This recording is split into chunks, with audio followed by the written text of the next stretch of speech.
Sukacita bagi saya secara pribadi untuk hari ini boleh bersama-sama berjumpa dengan Bapak Ibu dalam ibadah kebaktian umum 2 ini. Saudara, pasca pandemi saya sendiri mengalami sesuatu yang berbeda. Saya lebih bersukacita ketika ketemu orang-orang yang sudah beberapa waktu lamanya nggak ketemu begitu. Beda dengan tahun-tahun yang dulu. Kalau dulu nggak ketemu ya biasa aja, ketemu ya udah salam. Tapi pasca pandemi itu sukacitanya berbeda, saudara. Pandemi mengubah banyak hal dalam hidup saya juga, tentang bagaimana cara saya memandang atau menilai kehidupan ini. Saya bisa melihat begitu kehidupan itu dipampangkan di depan kita pada masa pandemi begitu sederhana dan bisa dikatakan tragis ya. Saya selalu mengingat momen-momen di mana ada beberapa kali kesempatan Tuhan izinkan untuk kami memakamkan orang yang terkena pandemi. Saudara, dengan baju yang lengkap biasanya begitu ya.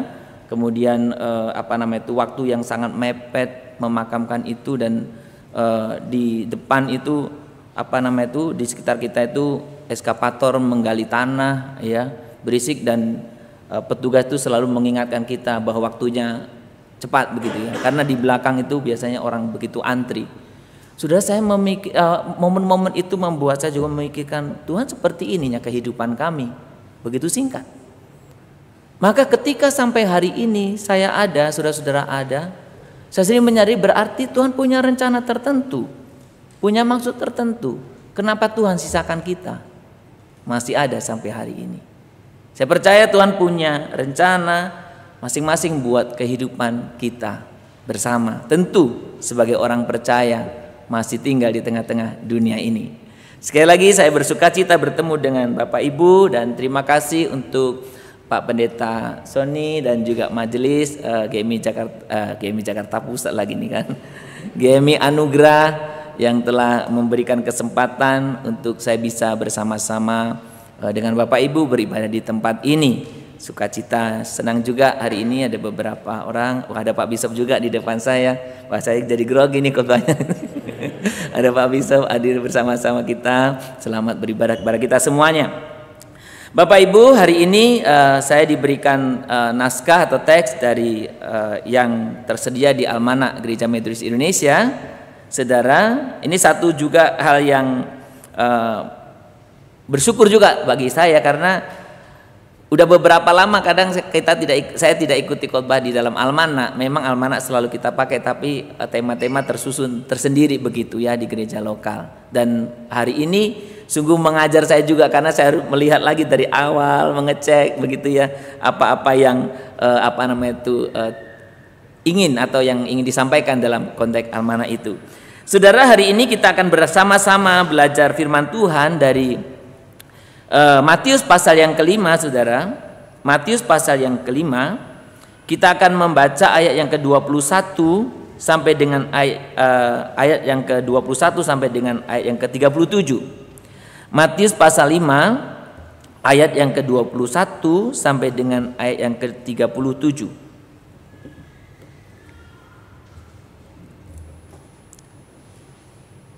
Kalau sudah mendapatkannya, saya akan membacakan firman Tuhan. Demikian bunyi firman Tuhan ini, mulai dari ayat yang ke-21.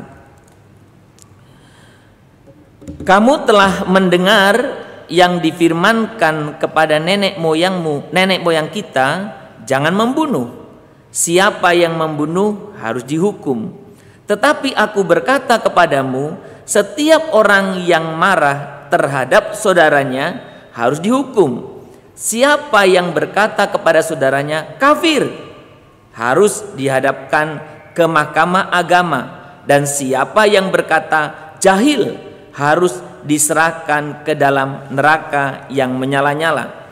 Sebab itu, jika engkau mempersembahkan persembahanmu di atas mezbah dan engkau teringat akan sesuatu yang ada dalam hati saudaramu terhadap engkau, tinggalkanlah persembahanmu di depan mezbah itu dan pergilah berdamai dahulu dengan saudaramu, lalu kembali untuk mempersembahkan persembahanmu itu. Segeralah berdamai dengan lawanmu selama engkau bersama-sama dengan dia di tengah jalan, supaya lawanmu itu jangan menyerahkan engkau kepada hakim, dan hakim itu menyerahkan engkau kepada pembantunya, dan engkau dilemparkan ke dalam penjara. Aku berkata kepadamu, sesungguhnya engkau tidak akan keluar dari sana sebelum engkau membayar hutangmu sampai lunas. Kamu telah mendengar firman, jangan berzina. Tetapi aku berkata kepadamu, setiap orang yang memandang perempuan serta menginginkannya sudah berzina dengan dia di dalam hatinya. Maka jika matamu yang kanan menyesatkan engkau, cungkilah dan buanglah itu. Karena lebih baik bagimu jika satu dari anggota tubuhmu binasa daripada tubuhmu dengan utuh dicampakkan ke dalam neraka. Dan jika tanganmu yang kanan menyesatkan engkau, penggallah dan buanglah itu. Karena lebih baik bagimu jika satu dari anggota tubuhmu binasa daripada tubuhmu dengan utuh masuk neraka. Telah difirmankan juga, siapa yang menceraikan istrinya harus memberi surat cerai kepadanya. Tetapi aku berkata kepadamu, setiap orang yang menceraikan istrinya kecuali karena zina, ia menjadikan istrinya berzina. Dan siapa yang kawin dengan perempuan yang diceraikan, ia berbuat zina. Kamu telah mendengar pula yang difirmankan kepada nenek moyang kita, jangan bersumpah palsu, melainkan peganglah sumpah di depan Tuhan. Tetapi aku berkata kepadamu, janganlah sekali-kali bersumpah, baik demi langit karena langit adalah tahta Allah, maupun demi bumi karena bumi adalah tumpuan kakinya, ataupun demi Yerusalem karena Yerusalem adalah kota raja besar. Janganlah juga engkau bersumpah demi kepalamu, karena engkau tidak berkuasa memutihkan atau menghitamkan selai rambut pun. Jika ya, hendaklah kamu katakan ya. Jika tidak, hendaklah kamu katakan tidak. Apa yang lebih daripada itu berasal dari si jahat. Saudara, demikian jauh pembacaan firman Tuhan hari ini. Ya, saya lupa ya, ini belum lama juga kita merayakan tahun baru. Jadi selamat tahun baru, saya kira belum terlambat juga ya buat kita semuanya. Selamat tahun baru Imlek, karena belum lama ini merayakan tahun baru Imlek ya Bapak Ibu. Jadi saya tidak tahu apa yang Bapak Ibu rencanakan dalam tahun baru ini, apa yang Bapak Ibu planningkan untuk selamat tahun baru ke depan ya. Anak-anak ketepatan kan sekolah di sekolah kita ya, di gereja sekolah Metodis Immanuel. Jadi pada waktu tahun baru kemarin anak-anak sibuk itu cari, katanya ini tahun apa begitu ya. Wah, dan dia bilang setelah searching katanya, wah ini tahun kelinci gitu ya, tahun kelinci. Dan dicari-cari, oh ternyata papa itu kelinci katanya. Wah, dari bahan olok-olokan ya, karena kelinci disangkanya playboy papanya ya, padahal cuma sedikitnya playboynya ya.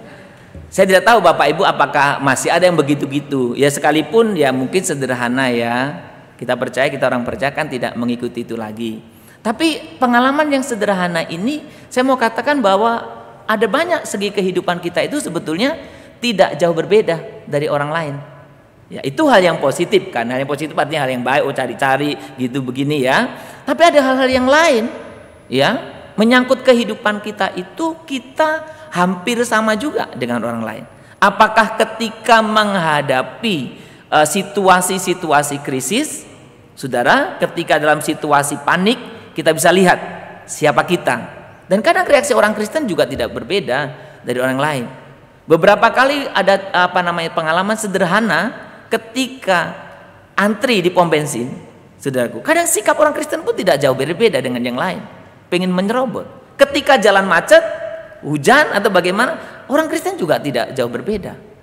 Nah saudara, banyak orang yang menyatakan diri pengikut Kristus, tapi kehidupannya tidak jauh berbeda dari kehidupan orang lain. Ada banyak kadang kita orang Kristen atau dalam tanda kutip gereja itu merasa berbeda saja dari orang lain, padahal faktanya tidak berbeda. Saya dan saudara mirip-mirip lah sama orang lain. Nah, apa yang kita baca hari ini di dalam Matius pasal yang kelima ayat 21 sampai dengan 37 itu kan satu rangkaian khotbah di bukit. Khotbah di bukit ini khotbah yang sangat terkenal, yang menginspirasi banyak orang, bahkan yang membuat ada banyak orang mengagumi tentang kekristenan, tentang Kristus.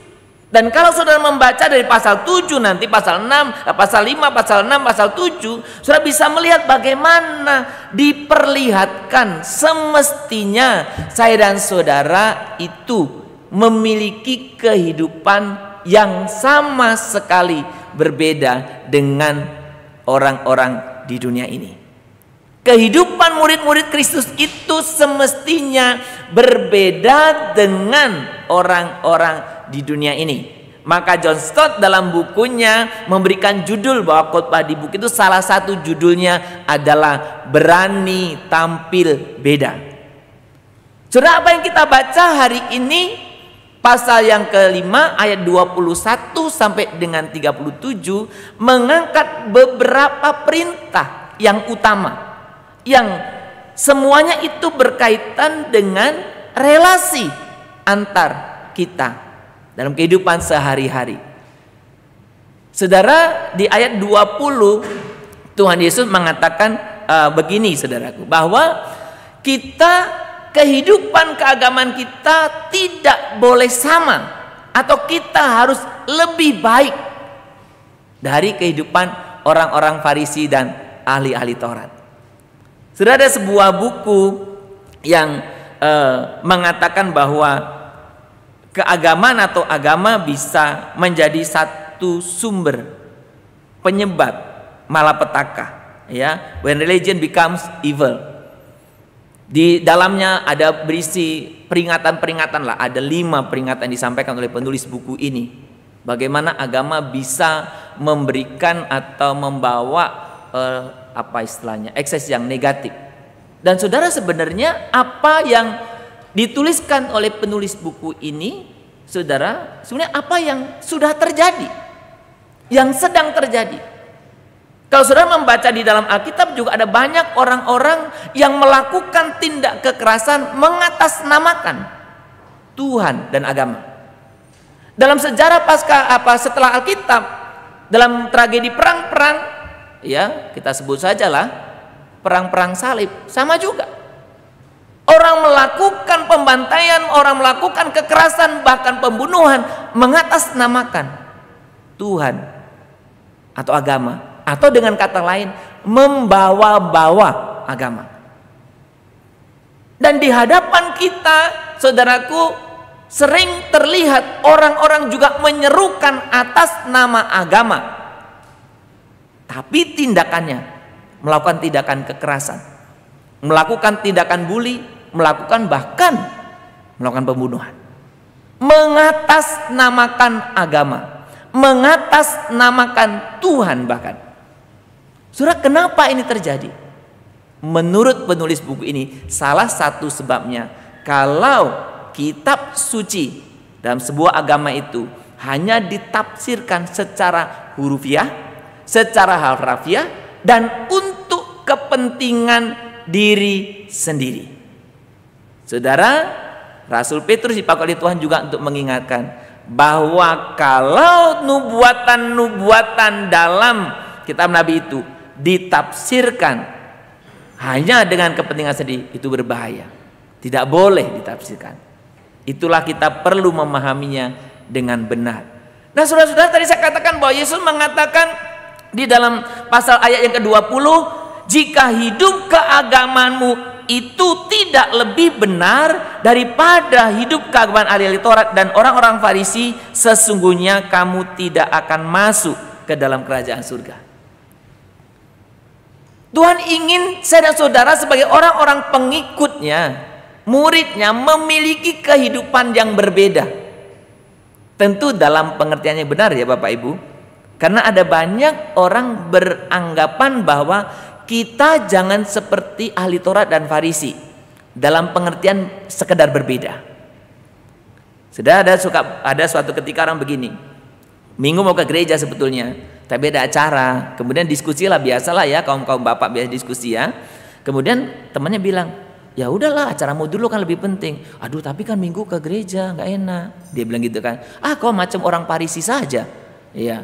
Oh dipahami berarti kalau orang yang taat minggu ke gereja itu orang Farisi. Atau contoh lain begini.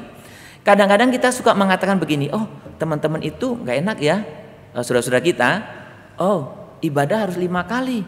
Wah harus 5 kali dan harus on time ya. Wah kalau kami orang Kristen enak. Ibadah kapanpun bisa.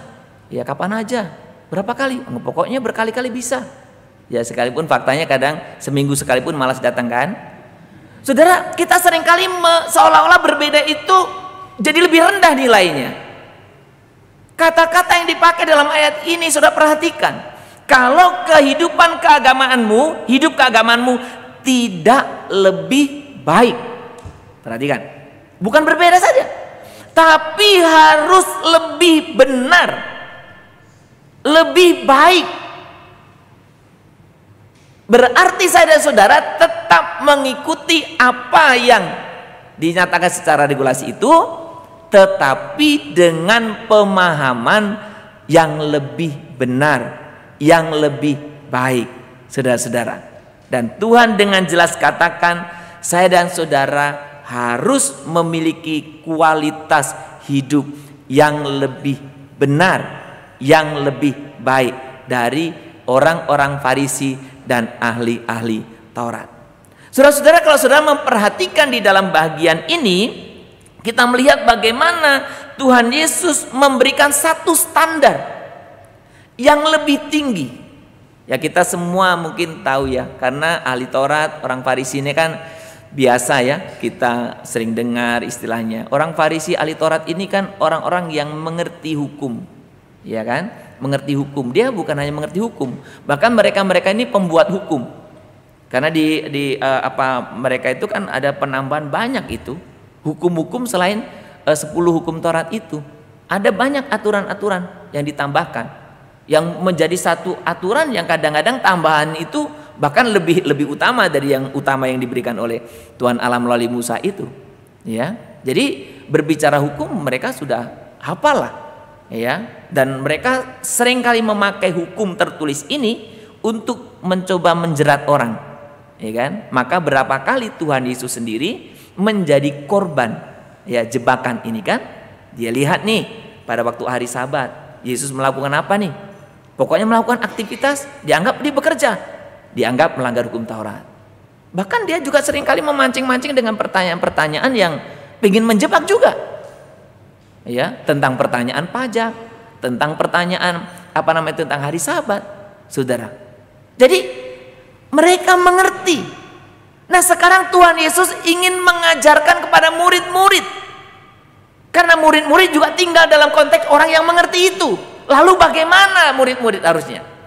Tuhan Yesus memberikan satu standar yang lebih tinggi, yang lebih mendalam, yang lebih mendasar, yang sebetulnya itu juga yang harusnya menjadi standar semua orang, yaitu standar kehidupan yang didasarkan atas kasih Tuhan Allah.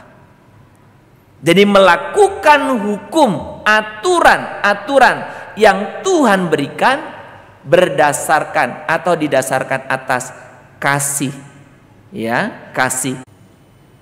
Salah satu penyebabnya karena Kain marah kan, iri kan.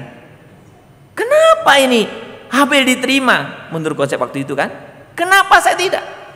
Kemarahan yang tidak terkendalilah membuat orang membunuh orang. Maka Tuhan Yesus bukan berbicara ketika kamu menghilangkan nyawa itu saja berdosa. Kamu marah dengan orang pun berdosa. Kamu nggak bisa mengontrol amarahmu pun itu berdosa. Bahkan Tuhan mengatakan apa? Ketika kamu memberikan persembahan, kamu memikirkan sesuatu, ada masalah dengan saudaramu, kamu harus berdamai terlebih dahulu. Saudara, ketika kita bermaknai arti hukum jangan membunuh, versi atau apa yang Tuhan Yesus inginkan, itu sangat mendalam. Dan semestinya saya dan saudara memperlihatkan ini dalam kehidupan nyata. Saudara mencari pemarah tidak harus di terminal. Kadang banyak pemarah justru ada di gereja. Mencari orang-orang yang suka melukai hati dengan kata-katanya, bukan di jalanan itu. Kadang-kadang dalam komunitas orang percaya, bahkan ada banyak orang percaya meninggalkan gereja karena terluka oleh perkataan orang-orang tertentu yang kasar. Pak, tapi saya nggak main fisik, Pak. Saya nggak pernah mukul istri saya nggak pernah mukul anak saya nggak pernah main fisik. Ya, kamu nggak pernah main fisik, tapi kata-katamu lebih tajam lebih keras daripada pukulanmu. Tapi kata-katamu lebih membunuh, lebih menghancurkan orang daripada tindakan fisikmu.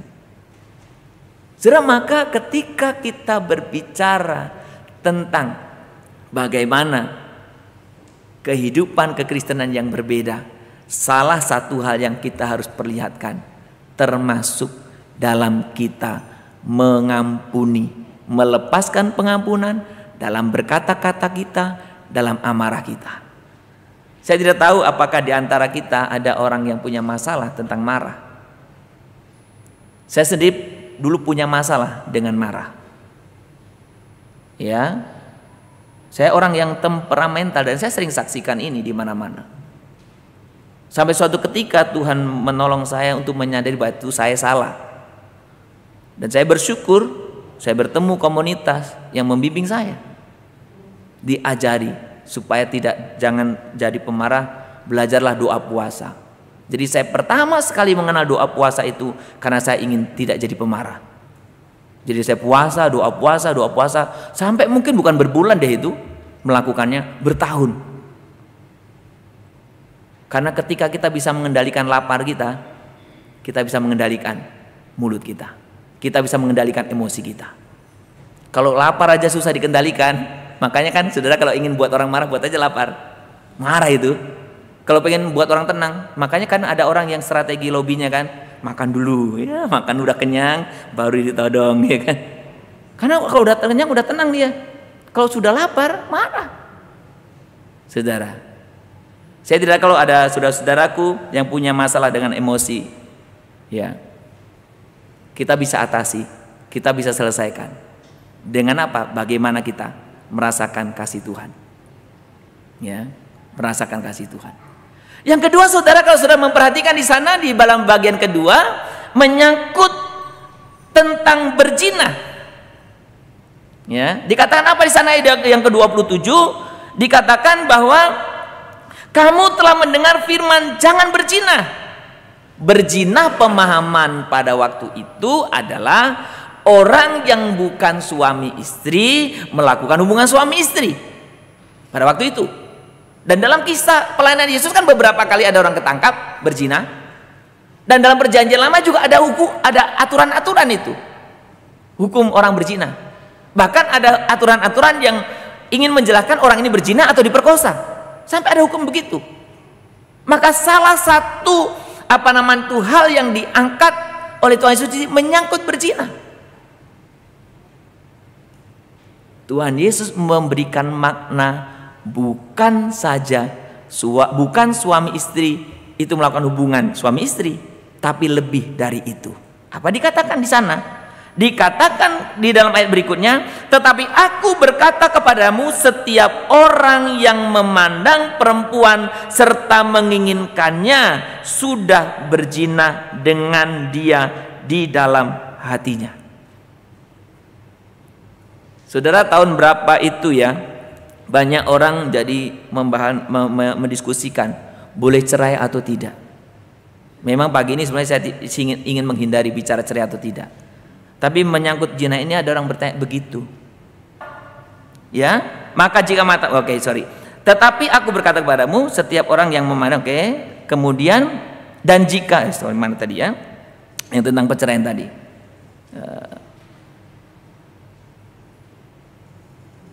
Ya, 31 ya. Telah difirmankan juga siapa yang menceraikan istrinya, tetapi aku berkata kepadamu, setiap orang yang menceraikan istrinya kecuali. Nah, wah, boleh Pak ini kata firman. Boleh. Saya bilang nanti dulu. Apa dalam bagian ini definisi zina yang diberikan Tuhan Yesus? Definisi zina yang diberikan Tuhan Yesus adalah, dikatakan apa? Definisinya, aku berkata kepadamu, tetapi aku berkata kepadamu, setiap orang yang memandang perempuan, bisa diganti pria, serta menginginkannya, sudah berzina dengan dia di dalam hatinya.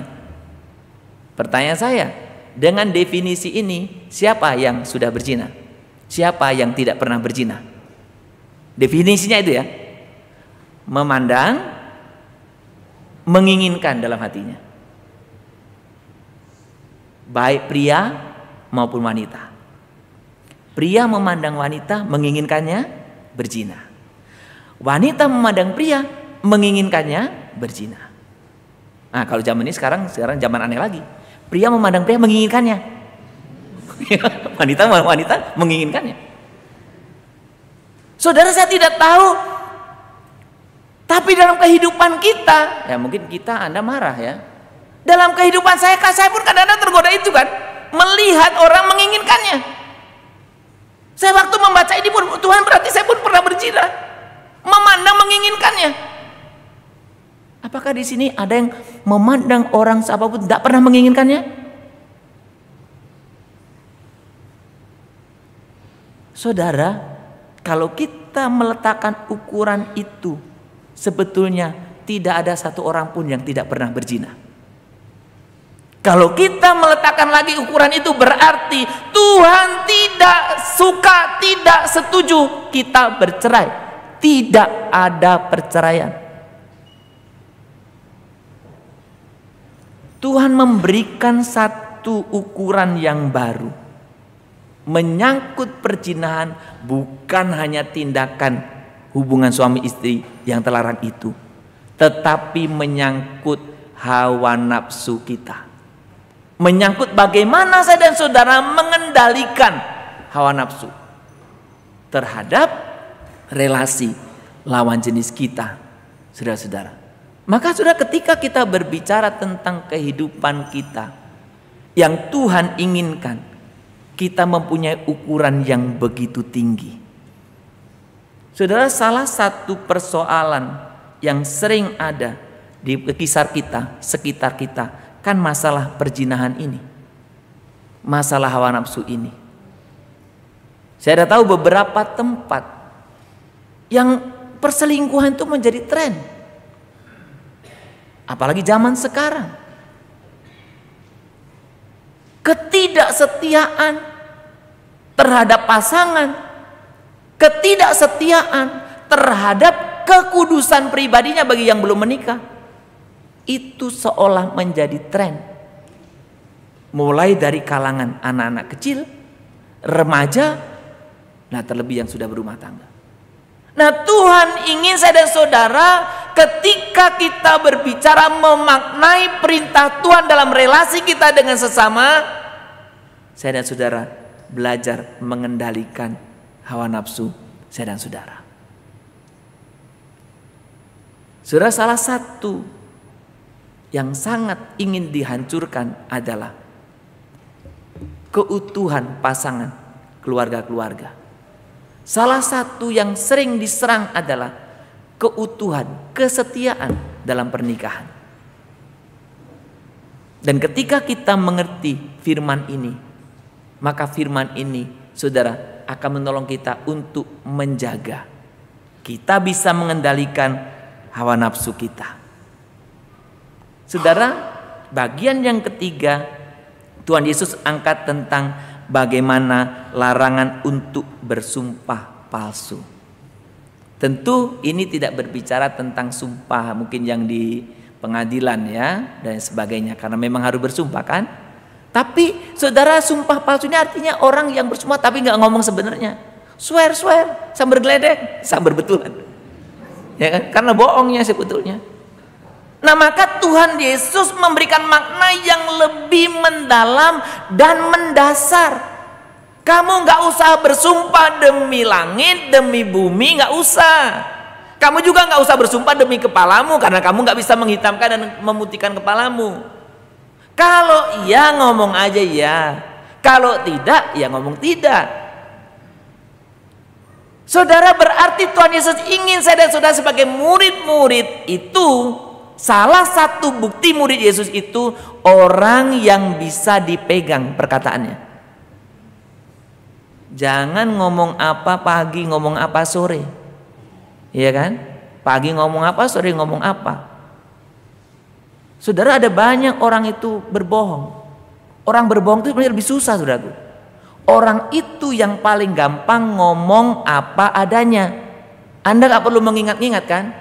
Kalau kita bohong kan harus ingat ya. Kemarin saya ngomong sama Pak, gak bisa dipercaya. Maka saudara, mari kita belajar untuk setia dengan apa yang Tuhan katakan. Kita bisa dipercaya. Saudara, kalau kita melihat tentang apa yang Tuhan Yesus katakan di sini, saudara, sebenarnya ketika kita berbicara tentang hukum Taurat, ya memang banyak orang mengartikan Taurat ini kan jadi hukum ya, jadi the law ya, hukum. Hukum itu kan berarti seolah-olah orang langgar dihukum begitu. Padahal Torah ini sebenarnya itu bisa dikatakan penuntun. Torah itu bisa dikatakan pembimbing. Torah. Jadi bukan the law dalam pengertian hukum, hukum positif begitu ya. Tapi ini pembimbing, panduan bagaimana supaya saya dan saudara hidup. Maka di dalam kitab Ulang itu dikatakan bahwa kamu dengar firman, kamu taatilah ketetapan peraturan supaya kamu bisa hidup. Ya, supaya kita bisa hidup. Jadi hukum itu diberikan supaya hidup. Maka hukum apapun biasanya selalu memihak orang lemah. Hukum apapun biasanya selalu melindungi orang-orang yang memang dia rentan.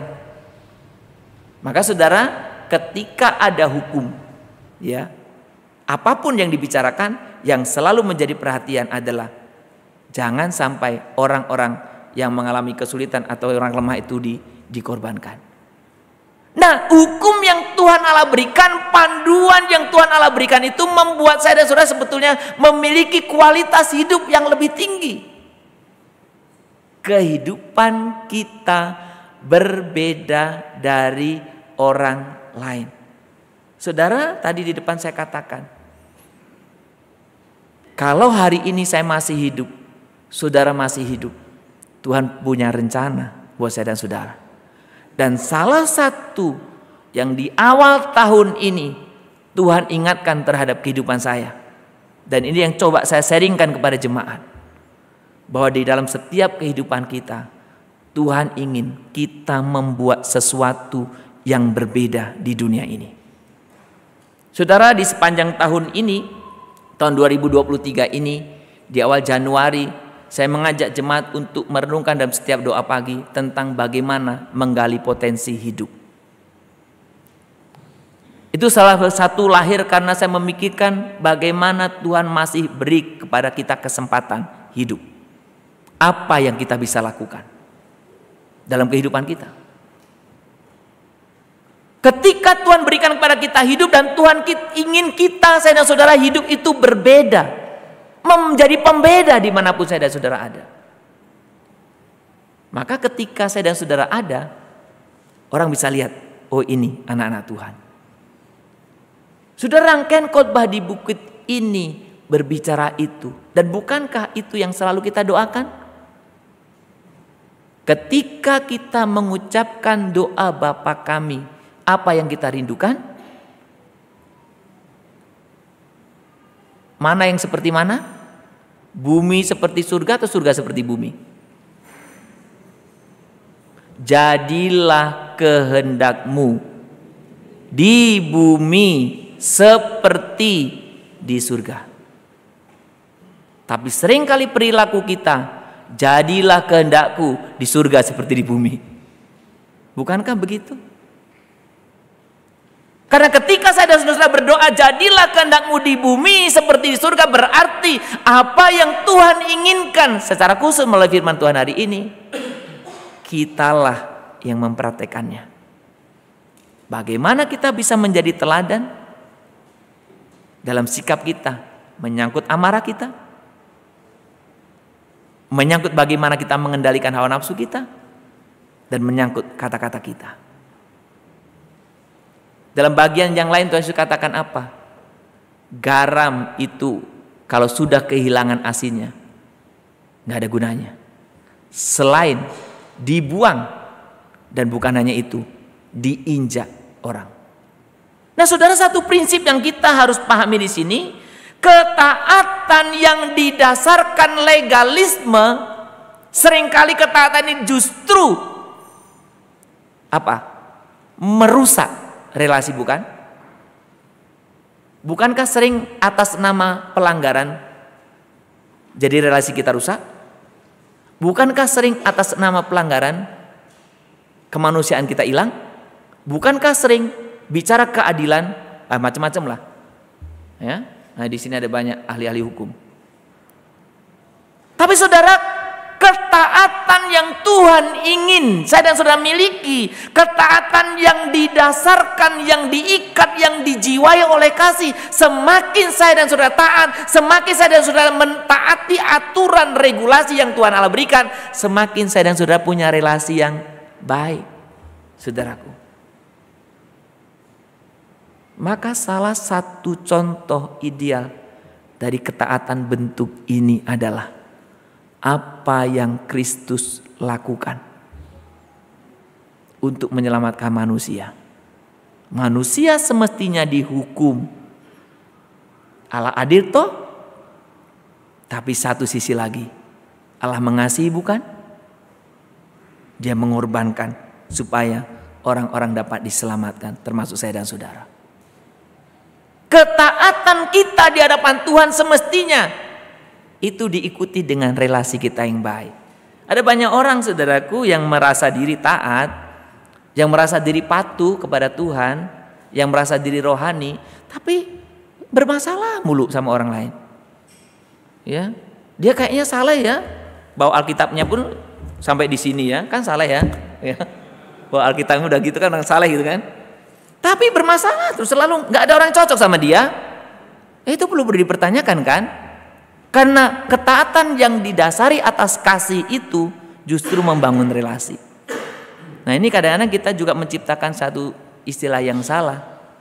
Kalau ada orang bermasalah dengan orang lain, kita nasihati, sepertinya rohani.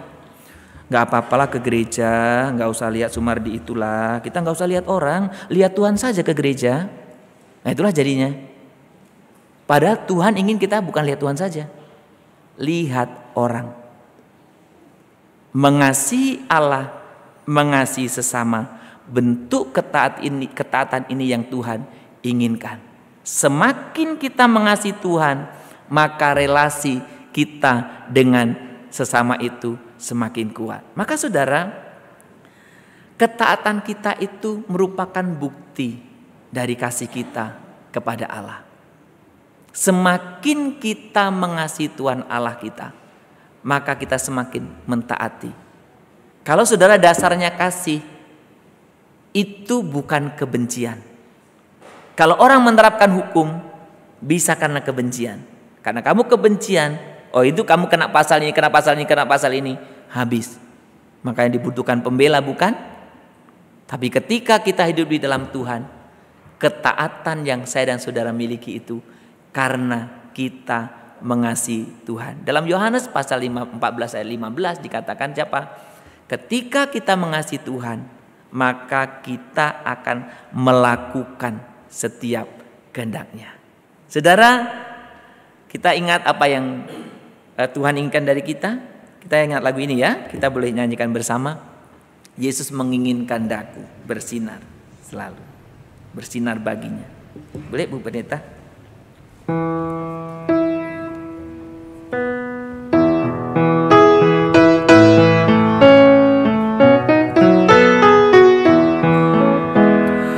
Yesus menginginkan daku bersinar baginya, dimanapun ku berada, ku menyenangkannya.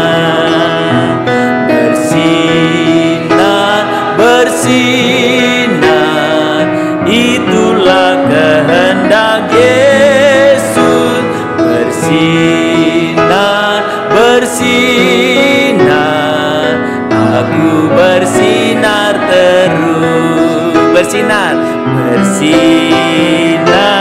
bersinar. Itulah kehendak Yesus. Bersinar, bersinar, aku bersinar terus. Saudara, sekali waktu sehubungan dengan firman Tuhan ini, saya mengalami satu peristiwa diperlakukan yang tidak adil, tidak fair. Ada orang yang menuduh saya mencuri sesuatu, padahal sebetulnya itu dititipkan kepada saya. Pada waktu itu dilaporkan kepada pemimpin dan saya disuruh memulangkan dengan didentalah begitu. Saya ikuti saja, saya balikkan semua, saya packing, saya balikkan. Saudara, pada waktu itu di tengah-tengah itu pergolakannya panjang, saudara, dan waktunya lama juga.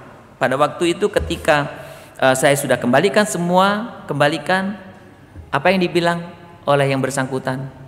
Sebetulnya saya tidak membutuhkan barang-barang itu. Saya sebetulnya sudah waktu berapa tahun yang lalu ya, saya itu pengen betul-betul hantam orang itu di depan pemimpin itu. Ya, itu betul ada kemarahan saya besar. Tapi sudah pada waktu saya ingin melakukan itu, saya cuma ingat satu hal. Tadi saya sudah cerita sedikit, saya dulu orang yang temperamental. Tapi Tuhan tolong saya bisa melalui itu dengan puasa dan doa. Maka pada waktu menghadapi tantangan itu, saya cuma bilang gini, Tuhan cuma inginkan saya belajar mengasihi. Orang yang seperti ini pun saya ingin belajar mengasihi.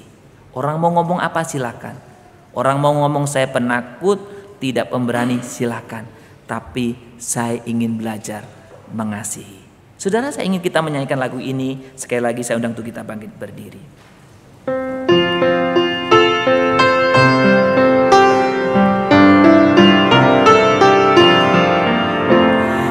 Yesus menginginkan daku bersinar baginya, dimanapun ku berada, ku menyenangkannya.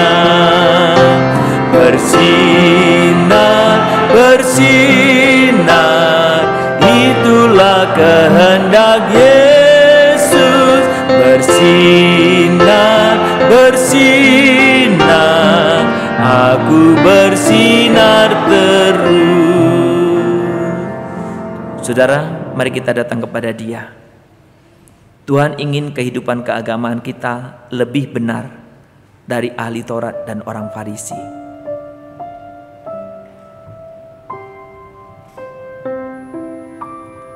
Hari ini Tuhan mengingatkan kepada 3 wilayah.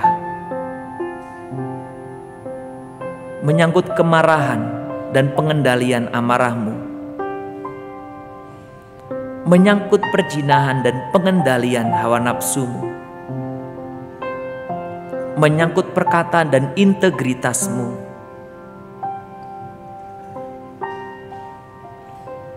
Tuhan ingin saya dan saudara tampil beda. Kalau dunia ini ingin meremas engkau dan saya menjadi seperti dengan Dia, maka Tuhan ingin engkau tampil beda.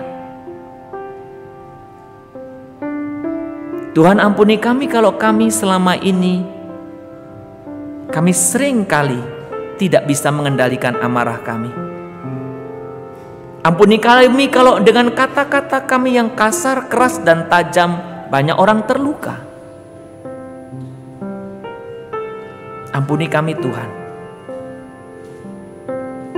Tuhan ampuni kami kalau secara tersembunyi kami sering menginginkan orang-orang lain, yang itu merusak relasi dalam keluarga kami, merusak relasi kami bahkan dengan Tuhan. Ampuni kami. Dan ampuni kami Tuhan kalau kami kadang karena menjaga satu dan lain hal, karena kami ingin kelihatan baik, kami sering berkata-kata yang tidak benar, sehingga kami menjadi pribadi yang sulit dipercaya. Biarkan firman Tuhan hari ini menolong kami sebagai murid-murid-Mu yang Tuhan inginkan kami tampil beda. Kami memiliki ketaatan sebagaimana yang Tuhan kehendaki. Biarkan kasih-Mu yang telah menyelamatkan kami, memampukan kami untuk hidup dalam kebenaran firman-Mu. Kami tetap memperlihatkan, kami sebagai garam, kami sebagai terang di tengah-tengah dunia ini. Terima kasih Bapa di surga. Terima kasih Tuhan Yesus, terima kasih Roh Kudus. Pimpinlah kami semua, agar melalui kehidupan kami, kehendak Tuhan dinyatakan. Di dalam nama Tuhan Yesus, kami berdoa dan kami sungguh-sungguh memohon kepadamu. Semua orang percaya katakan, amin. Persilakan duduk saudara, Tuhan memberkati kita.